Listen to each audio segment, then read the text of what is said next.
Hello and welcome back. I'm Desmond Anabrang, Grant Programs Manager here at Southeastern Minnesota Arts Council.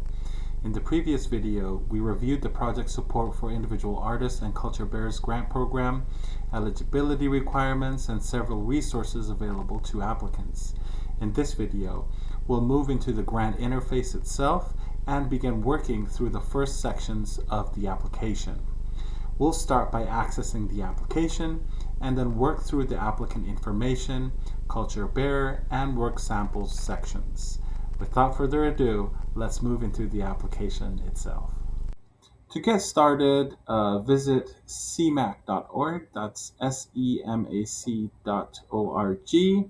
and then from the homepage, there are two common ways to access the application. The first is through the grant programs page, and you could go to grants and grant programs page. This is third from the top there. We've reviewed a lot of the information that is here on this page in the first video. So if you haven't seen the first video, I highly recommend you going back to the first video before watching this video. Just because in that first one we talked a bit about what this grant is, and then we talked also about its eligibility, and we even touched a bit about what other grants that might be available for individuals. So I highly recommend you visiting that first video. You should be able to find the link to the first video under the description of this video, or you could visit SEMAC's YouTube page and under the project support for individual artists and culture bearers step-by-step videos, you should find that first video. So once you are on this page, try to find the project support for individual artists and culture bearers grant program. Under all of this description, you will find the Apply Now button. And when you click on it, it'll lead you to the login page. And there are other Apply Now buttons depending on the grant program. But yeah. And then the second option is to go directly to the Login to Grant Portal option here at the top. So it's under Grants, and then it's at the very top here. There we go. If you already have a grant interface account, enter your email address and password and click the login button. If you've applied for a SEMAC grant before, there's a good chance you already have an account. If you're unsure, I recommend trying the Forgot Password option here before creating a new account. If you're a new applicant, select the Create New Account and follow the instructions to set up your profile. If you think that you've created an account but you don't remember your email address, email us at staff@semac.org. I'd be more than happy to help you. So I am just going to log in here using our test account. Click Log On, and it'll take you to this page. Ignore that. That is just telling me that my testing account has a generic password. So once you're logged in, you'll have two options to find the grant programs. So from the applicant dashboard or home, which is what you currently see on your screen, you have two options. You can select See Opportunities. It'll take you here, or you can click Apply and it'll take you to the same page, okay? And then locate project support for individual artists and culture bearers. I can see it at the very top here. You could read more about this grant. You could preview the questions in the form. Remember that the deadline of this grant is July 28th at 11:59 p.m. Central Time. But for this video, I'm going to click Apply. So it'll bring you to the application form. Okay. Before we start working through the application, I'd like to share a few quick reminders or a few quick tips. First, make sure that you're using an email address or account that you check regularly. Throughout the application process, SEMAC may contact you regarding eligibility questions, application issues, or other follow-up items. The email address associated with your grant interface account, which should be reflected here. Right, so the email address associated with your grant interface account will be SEMAC's primary way of communicating with you. Now, second tip, save your work regularly. So we have a button for the save option at the bottom. Oh, wait, I have a cool feature to show you. So I want to access the save button at the very bottom, right? But I don't want to scroll all the way down. See how much work that I need to do that. So I could click this 3 dots at the very right and then collapse all groups. Beautiful. Yeah. Okay, so the save application button is over here. So I highly recommend you clicking the save application button anytime you're leaving your desktop or your laptop, just to grab a glass of water or anything, or if you're ending your session, and click save before closing the application. I know that the system will autosave every now and then, but you don't really know when the autosave happens. So click save application. It's an easy thing to do, and it could save you a lot of time. While we're talking about what's around here, I also want to remind you that this is the deadline, again, mentioned at the top here as reference. And also, fields with an asterisk are required. I think that's a cool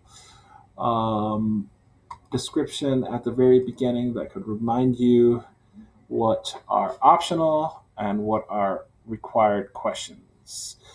Okay, so, the third tip is to pay attention on the text boxes and its character limits.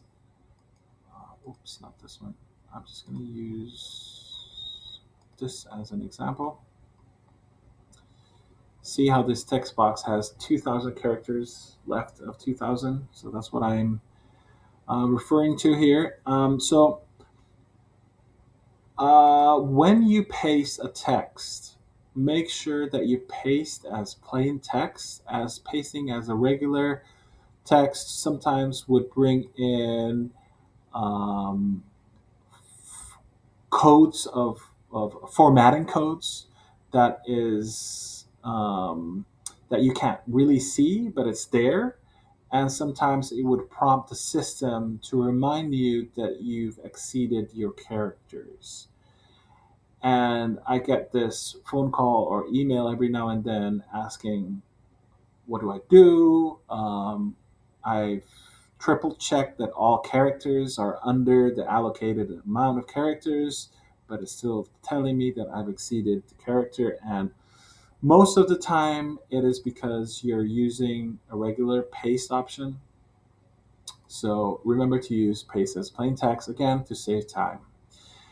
Okay, so let us start. I'm going to start right at this applicant information section. I'm not going to start with before you begin, just because we've reviewed a lot of this in the first video.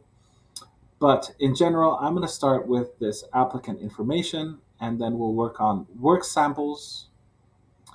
And then in the second video, we'll talk about, in the third video, we'll talk about your project and public engagement component. And then on the fourth video, we'll talk about project narrative.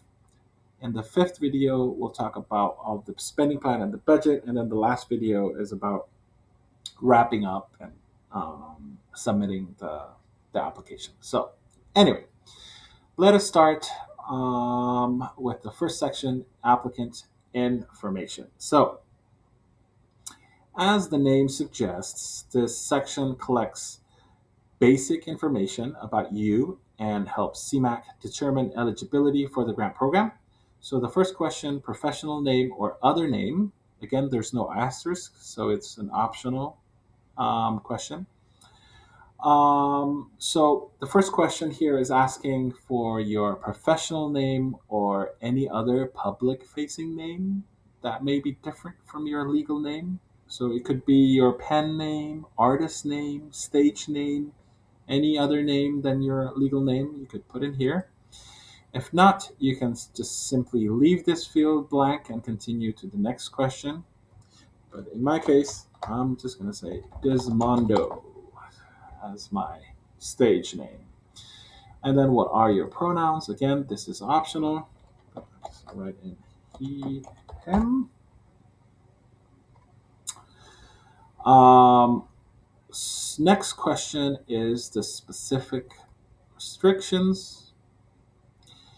Um, this is this list of statements related to eligibility requirements and program restrictions. We've talked about this in the first video, so I'm not going to talk about this again, but I would encourage you to take a moment to carefully read through each statement. This is your opportunity to confirm that your proposed project and your circumstances meet the requirement of the program. If you encounter a statement that you're unsure about, I encourage you to pause and contact SEMAC as soon as possible before continuing with the application. It's always better to ask questions early than discover an eligibility issue later in the process. So, once you read through this and you're sure that you are eligible, click Yes, I meet these conditions and continue. The next question asks you to provide information about yourself as an artist or culture bearer.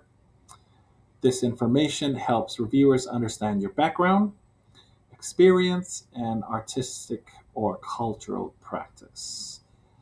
You'll notice that the application provides several options for sharing this information. So you could use the text box over here, or you could also upload a resume or a curriculum vitae, provide a website that contains this information. The goal is not to provide every detail of your creative history. Instead, think about what information would help someone unfamiliar with your work understand who you are and the experience you bring to the proposed project. I'm going to remind you here, and I'm going to remind you again later throughout the application.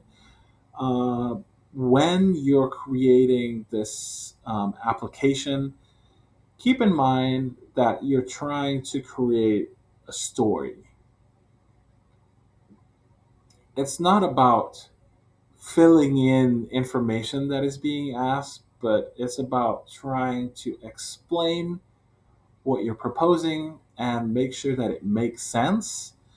And it's important to look at an application form in a way that there is a common thread that runs from the early part of the application form all the way to the budget section. So, what this section is really asking is planting that seed um, where a reviewer would start to understand who you are. So, yeah, I hope that's useful. So, if you're writing a biography directly into the application, consider including information about your artistic or cultural practice, relevant experience, accomplishment, training, exhibitions, and all that. So basically, other activities that help tell that story. Once you finish with this section, you can move on to the demographics, but I'm just going to paste my URL here, and I have a list of URL dummies, dummy links that I worked on. And let's just say about. So that's my about page. It's fictional, but yeah. Next part, demographic information. CMAC collects demographic information to better understand who is accessing our programs and to support reporting and evaluation requirements, including reporting to Minnesota State's Arts Board. And that's what this is. So the information is not used as part of the review process and does not affect funding decisions. So I'm just going to choose what's relevant for me. Now, the final question in this section asks whether you consider yourself a culture bearer. Earlier in this video series, we discussed culture bearers as an individual trained by traditional elders or master artists whose artistic practice reflects the cultural life of a community with a common ethnicity, geographic or regional identity, occupation, language, or tribal affiliation. So, there is no requirement to identify as a culture bearer in order to apply for this grant. If you do identify as a culture bearer, selecting yes will open an additional section that will ask you to share more information about your cultural practice and your role within your community. Okay? These questions are intended to provide additional context for reviewers and staff and help them better understand your experience and your background. If you are not a culture bearer, simply click no and move on to the work samples. But if you are, and I want you to pay attention to the, the work samples part here. If you are and you click yes, this is what's going to happen. So a new for cultural bearers section pops up. And if you click no, it'll disappear. Anyway, that's what we call a branching question, and this form has a few branching questions throughout the form. I'll try and mention it whenever it appears. So, for culture bearers, I am going to answer this question just to give an example to those culture bearers watching this video. So, this question asks about your role in passing cultural knowledge from one generation to the next. In other words, how did you learn this tradition? Who taught you? And how do you share that knowledge with others? I think one thing that's important to remember here is that culture bearers often come from many different backgrounds and traditions. Some people learn through their family, some through elders or community mentors, and others through different cultural pathways. So the goal is not to fit a particular definition or tell a certain kind of story. It's simply to help reviewers understand your relationship to the tradition and the role you play in carrying it forward. So, again, I have a dummy example here that I'm going to paste as plain text. I've cross-checked this with the part that explains what it's expecting me to answer with, and I think it reflects that question at the top here. So, I'm a culture bearer working with Indonesian and Southeast Asian storytelling tradition that emphasize oral history, community gathering, and intergenerational knowledge share. I learned many of these traditions through family members, elders, community leaders, and participation in cultural events throughout my life. As both an artist and community organizer, I continue these traditions by creating opportunities for storytelling, public dialogue, and cultural exchange. My role is not only to practice these traditions, but also to adapt them for contemporary audiences while maintaining their core values. Through public programs, workshops, and creative projects, I help younger generations understand the importance of cultural memory, place based knowledge, and community connection. Once you've completed this question, you'll move on to the work samples. All right, so work samples will definitely help reviewers understand your artistic or cultural practice, while later sections of the application will focus on the project you're proposing. This section helps reviewers understand the work you are already doing. Okay, so let's start with the first question. The first question is asking you whether you have a social media where your artistic work is presented, not your personal social media account. An online presence is not required. However, if you do not have an online presence or online sources where reviewers could view your work, you'll be required to upload a work sample later in this section. If you do have artistic social media accounts, select yes. And this part basically tells you what kind of link formatting that is accepted, and do not list any sites that's restricted. So let's start with this question over here. It's asking you whether you have a YouTube channel, a Vimeo account, or another video sharing platform where your artistic work can be viewed. If you do, enter the complete URL over here. I have a URL dummy that I use for this section over here. There we go. And then you'll also have an opportunity to provide other online locations where reviewers can learn more about your work. It's called Other Electronic Presence.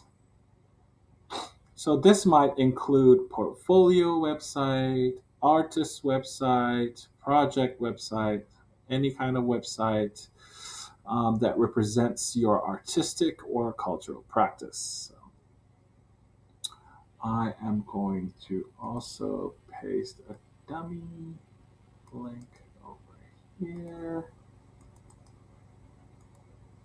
All right. So one quick tip: before submitting your application, take a moment to test every link you provide. Make sure that it leads to the right place. Make sure that it is not restricted. This is specifically relevant if you're pasting any Instagram or Facebook accounts. Make sure, if it's possible, have a friend or a family check out that link, or you could also use a separate browser. So let's just say in this one I'm using a Google Chrome. Make sure that you copy and paste that link in a separate kind of browser. So you could use like Mozilla or any kind of browser, Opera or any kind of browser, and paste that link there.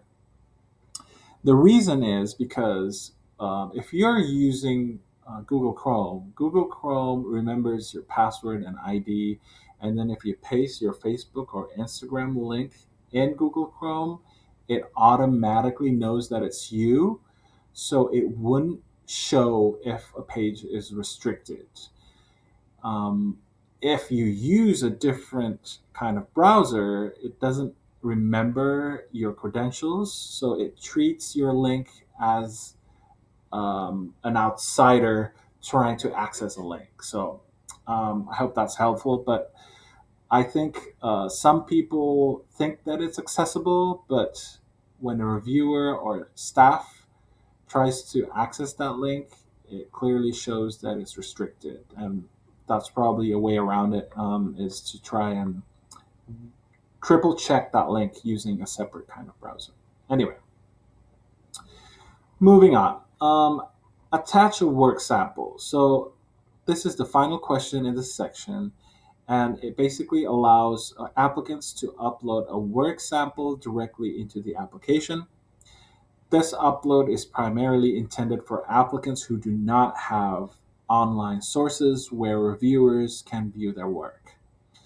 If you're uploading a work sample, make sure that you follow these instructions. So your work sample is limited to a single file up to 3 pages. Again, it's talking about that you can only upload one file and can include one or more work samples. And then the last one here basically reminds you that a grant application is a public document. And so we recommend you to not upload any unreleased works.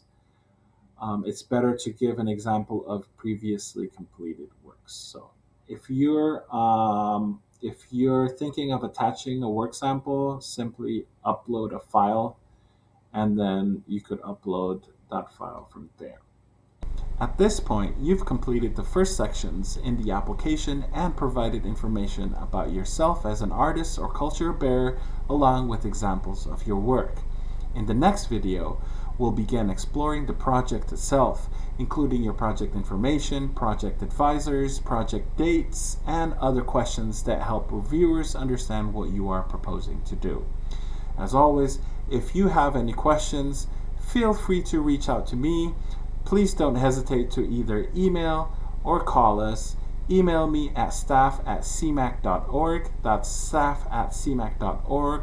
Or call me at 507-281-4848. That's 507-281-4848. Again, thank you so much for watching this video, and I'll see you in the next video. Goodbye.